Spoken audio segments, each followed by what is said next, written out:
Udah gitu belum apa-apa, blang. Saya kalau ingat ketawa sendiri. Saya ini manusia mana sih?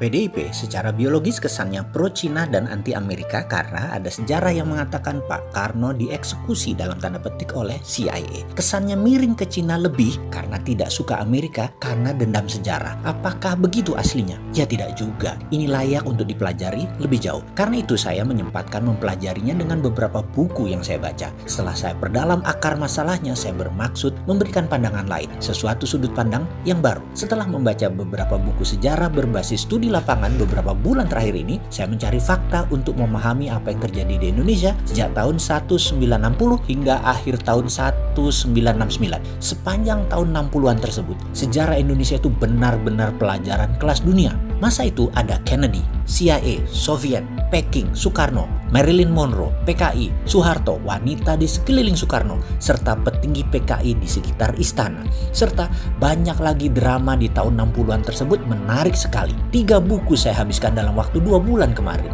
Setelah membaca, saya pun menganalisa, sehingga saya rasanya punya pendapat lain melihat sejarah dan realita terhadap apa yang terjadi terhadap Presiden Soekarno. Kita semua tahu bahwa globalis mulai menunjukkan taringnya di dunia di sekitar tahun 60-an tersebut, yaitu ketika mereka diusik kenyamanannya dalam hal kendali transaksi terhadap dolar, di mana mereka yang memegang dunia perbankan dan cara pembayaran menguasai Federal Reserve Amerika. Mereka memiliki kemampuan dan akses untuk mencetak uang sekalipun, dan mereka bisa. Mereka swasta loh ini. Berkali-kali saya mengatakan Amerika itu negara swasta karena memang kuat sekali swastanya, dan mereka itulah para globalis cabal. Ketika Kennedy memiliki platform baru, yaitu akan mencetak greenback by gold atau dolar negara Amerika yang dicetak berdasarkan jaminan underlying emas, maka ini ancaman bagi globalis cabal. Untuk itu, Kennedy memerlukan Indonesia. Ada perjanjian yang menguatkan rencana besar itu. Perjanjian tersebut membawa Indonesia ke kancah internasional, di mana Indonesia di tahun 60-an adalah memiliki kekuatan militer terkuat di selatan Khatulistiwa. Benar, Indonesia adalah kekuatan terkuat di bumi bagian selatan waktu itu dan atas banyak bidang termasuk ekonomi, yaitu rupiah. Pak Karno ada di tengah rencana besar dunia akan menerbitkan dolar versi negara dalam tanda petik Amerika, di mana ketika Amerika akan mencetak uang, mereka memerlukan jaminan underlying emas. Untuk itu Kennedy meminta jaminan emas Indonesia sebagai salah satu bagian dari underlying dolar terbit, yaitu dolar baru versi Kennedy. Perjanjian di Jenewa yang bernama Grand Hilton Memorial Agreement yang ditandatangani oleh Presiden Kennedy dan Presiden Soekarno menjadi salah satu tonggak besar sejarah dunia. Tetapi globalis cabal yang terancam kendalinya punya skenario lain. Kennedy ditembak di Dallas. Mobil kenegaraan yang tidak pernah jalan pelan saat itu jalan di bawah 20 mile per jam yang seharusnya tidak boleh, dan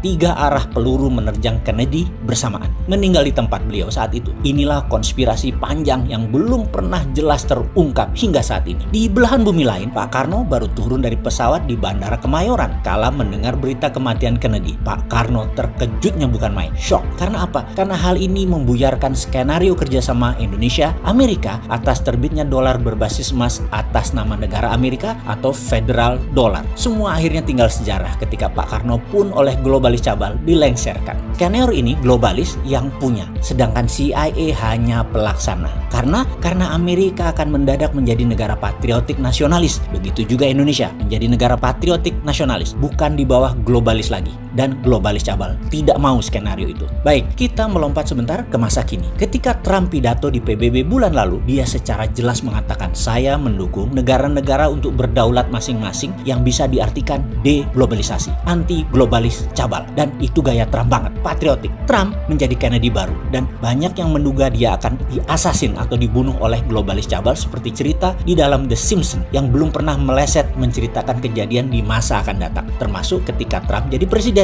dan cerita Trump terbunuh. Tetapi Trump adalah Trump dan Amerika adalah Amerika. Mereka tidak pernah berubah sejak lahirnya. Tujuannya jelas, menjadi sheriff dunia, menjadi pengendali dunia. Agaknya kebencian terhadap Trump oleh globalis cabal ini sudah puncaknya ketika September 2020 kemarin Trump melakukan perombakan sistem transfer dolar. Kita beri catatan sebentar ya terhadap Trump sebagai pengingat dan ada strategi yang layak ditiru untuk membuat Amerika negara berdaulat dan superpower. Juga kalau kita berani tiru bisa membuat Indonesia berdaulat. Pertama, kalau Trump jadi presiden Amerika, jabatan keduanya dia akan menggunakan emas sebagai underlying dolar. Kemudian Federal Reserve Amerika sudah berada di bawah Kementerian Keuangan, tinggal dikuatkan lagi di masa jabatan kedua. Ingat ya, kita juga berkali-kali sejak beberapa tahun yang lalu kalau kita dapat mandat, BI kita bubarkan, jadikan Dirjen Moneter di bawah Kementerian Keuangan. Agaknya ditiru Amerika terlebih dahulu ya. Oke, belagu juga ya si Sontoloyo ini pamer-pamer. Oke, kita lanjut. Lalu, Trump lakukan apa September 2020 kemarin? Swift transfer dolar, perusahaan network transfer money antar negara yang berpusat di Basel, Switzerland, tidak dipakai lagi. Penguasa keuangan dunia globalis cabal Rothschild mulai meredup sejak 2500 tahun yang lalu berkuasa dan mereka termasuk yang sangat marah terhadap Trump. Oleh Trump diganti dengan kuantum komputer yang dikembangkan oleh pemerintah Amerika yang telah digunakan oleh banyak bank sentral dan Fed sebagai lending konsorsianya. Inilah perang sesungguhnya saat ini. Globalis cabal di belakang Demokrat dan Tiongkok melawan Amerika patriotis nasionalis di bawah Trump. Ada yang menarik, kesadaran bernegara Amerika lagi tinggi-tingginya sehingga beberapa pendekatan pidato Biden-Kamala terpaksa harus menirunya, yaitu agar tidak ketinggalan zaman. Biden-Kamala juga ke arah patriotisme jualan